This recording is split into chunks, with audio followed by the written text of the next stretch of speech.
Hey! Tambala na! At eto na sila, ang nag-iisang masugid na tagahanga ni Nicole Yala. Chris Chuper! Kasama ang nag-iisang die-hard fan ni Chris Chuper.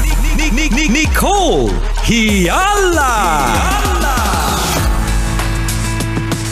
Mula sa Mahiwagang Burnay, ang kwento.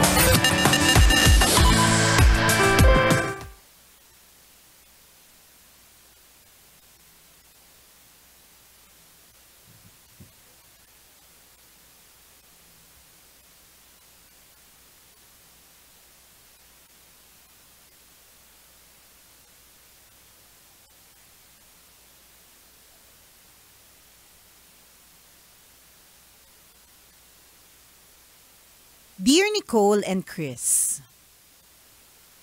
itago niyo na lang ako sa pangalang Tiffany, 25 years old at working student dito sa Singapore.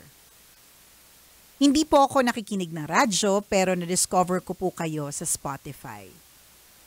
Dahil sa good vibes na dala ng podcast ninyo, hindi natatapos ang araw ko nang hindi ko kayo pinapakinggan. Dahil sa inyo, nababawasan yung lungkot at pagka-homesick ko. Sumulat po ako dahil meron po akong tanong. At sana po ay masagot ninyo. Ganito po kasi, high school pa lang po ako na magkaroon ng first boyfriend. Siya po ang aking first kiss. Lahat ng first sa kanya ko naranasan. Maalaga po siya. Hatid sundo ako sa school at sabay din kaming kumain tuwing break time. Ang dami po naming masasayang memories. Pero totoo po yata yung kasabihang, some good things never last. Kasi after ng graduation, naglaho na lang po siya na parang bula. Hindi na po kami naglast. Lumipas sa mga araw, buwan at maraming taon. Ang dami na pong nagbago sa buhay ko. Hanggang mabalitaan ko 10 years after na ikinasal na siya sa nobya niya. Makalipas lang ang ilang buwan pagkatapos ng kasal niya, bigla naman siyang nagparamdam. Araw-araw nangungulit. Hindi ko pinapansin nung una pero nagdesisyon na akong sagutin ang tawag niya nitong huli para tumigil na. Namimiss daw niya ako. Palagi daw niya akong naiisip at mahal pa din daw niya ako. Ako daw ang nasa isip niya habang kinakasal siya kasi iba daw ako sa mga babaeng nakilala niya. Mabait daw ako kaya ako yung greatest love niya. Boto din daw sa akin ang pamilya niya. Nagpaliwanag din siya kung bakit niya ako iniwan ng walang paalam at humingi naman siya ng tawad. Pinatawad ko naman siya pero blinak ko pagkatapos. Masarap kasi finally may closure niya. Para akong nabunutan ng tinik. Pero naaawa naman ako sa asawa niya. Sana sa halip na kulitin ako, pagsikapan na lang niyang bumuo ng maayos at masayang pamilya. Sana, kalimutan na niya ako. Kahit mag-isa, tinutupad ko ngayon ang mga pangarap ko nung high school kami na pinag-uusapan lang namin sa ilalim ng puno ng mangga. Tambalan ng tanong ko ay ito. Totoo ba na mahal pa din niya ako after all these years? Pwede ba talagang mangyari yun? Posible ba? Salamat po sa sagot ninyo. Ang inyong tambalanista, Tiffany.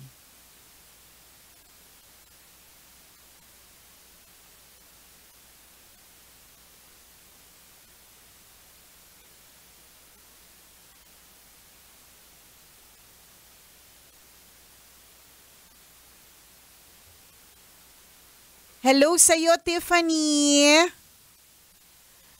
Di ko sure kung may ganun. Ewan ko lang. O baka ako lang yung madaling makalimot, di ba? Katulad ng utang ko dun sa kumare ko daw, limot ko na yun. Dun sa utang ko dun sa isa ko daw na kumpare, limot ko na din Ay, yun. maganda yung may ganyang ano. May ganitong ganyang problema, issue. correct? Oo. Makakalimutin tayo, ganun. Hindi ka ma-stress. Oo. Nakalimutan mo lahat ng utang mo. True. Nakalimutan ko na may problema pala ako sa bahay. Oo. Nakalimutan ko may problema pala ako sa trabaho. 'Di ba? Yun nga lang, medyo mahirap din kasi baka mamaya isang araw makalimutan mo yung anak mo. O kaya panty mo, makalimutan mo. O kaya makalimutan mo kung bakit mo dinadrive yung minamaneho mong sasakyan na makalimutan mong grab driver ka pala, di ba? Hindi, pero hindi ko sure kasi parang sa eksena, ang dami ng taon yung nakalipas. I mean, if he truly loves you and iba ka sa mga babaeng nakilala niya, hindi na siya aabot dun sa part na meron na siyang pinakasalan pang iba. 'Di ba? Parang yun. after all these years, saka lang siya magpaparamdam. Feeling ko nag-a-addict si kuya. Napaka-judgmental. Hindi pwedeng naglalasing lang.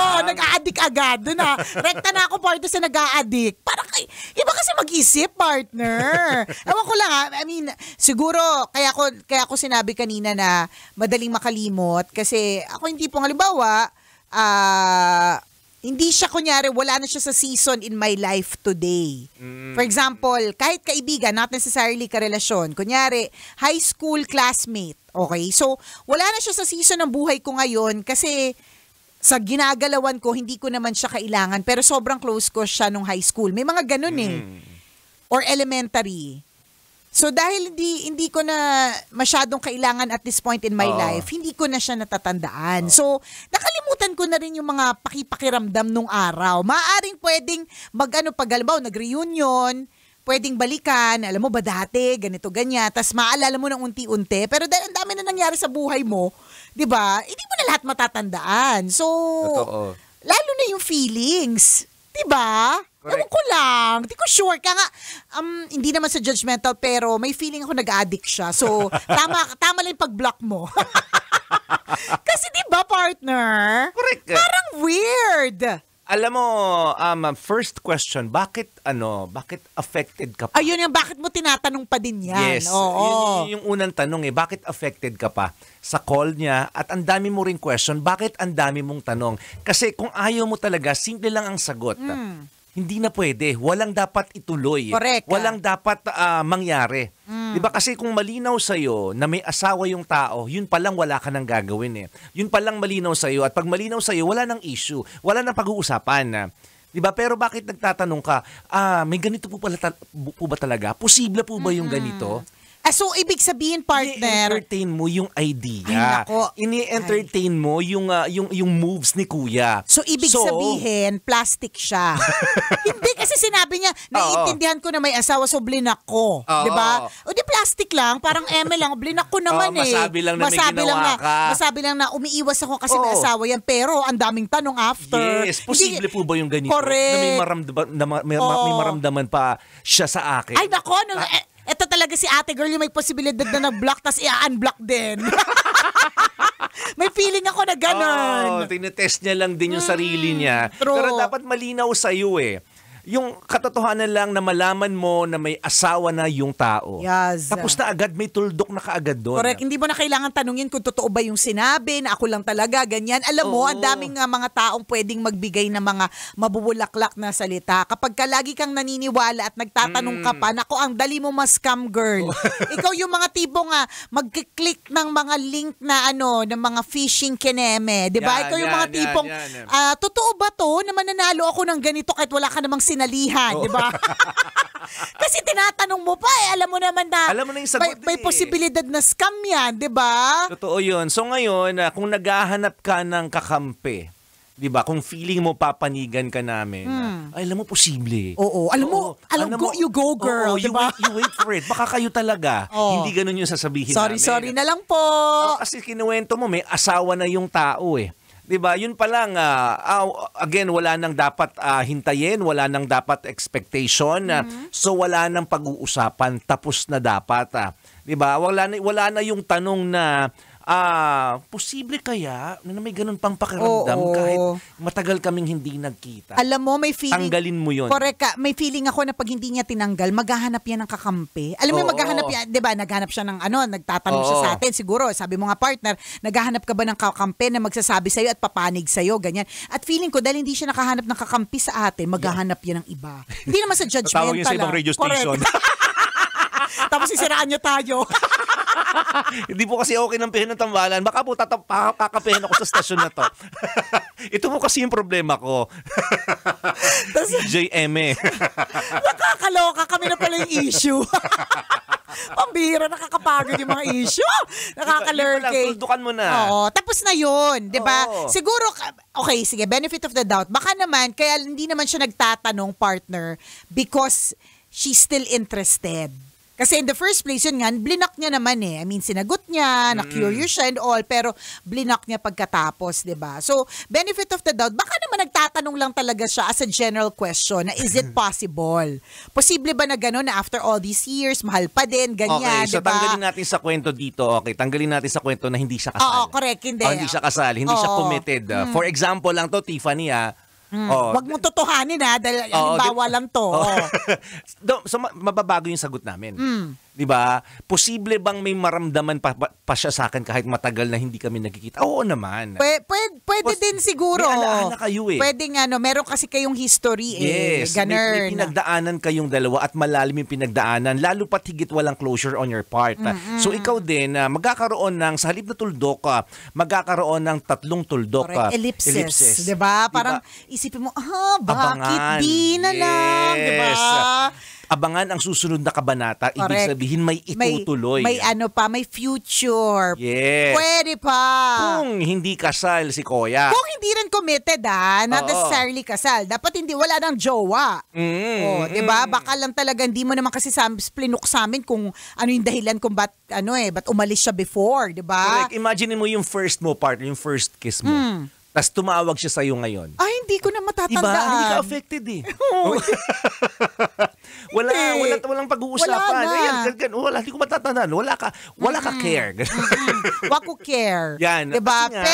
Pero, kung anong sinasabi mo, kung wala akong asawa, or kung ano. Kung ngayon, may asawa ka. Kung wala. Hindi diba? talaga. Wala na. Kasi alam mo, aware ka sa pangyayari na committed ka. So, dapat aware ka din na yung tao committed din. Oo. Hindi, parang feeling ko, partner, kahit natanggalin yung factor na may asawa yung guy. Kung maraming taon na nakalipas, pwedeng may baka nga ako lang kasi medyo makalimutan yung brain cells natin. Alam mo na, life after 40. Diba? Minsan nga pumupunta ako sa isang kwarto tapos nakalimutan ko, ba't nga pala ako pumunta dito? One time pumunta ako sa isang office. Sabi ko, oh my God, ba't nga pala ako pumunta dito sa office na to? Bumalik na lang ako sa opisina ko tapos nagsulat ako, parang, ba't nga ba pupunta doon?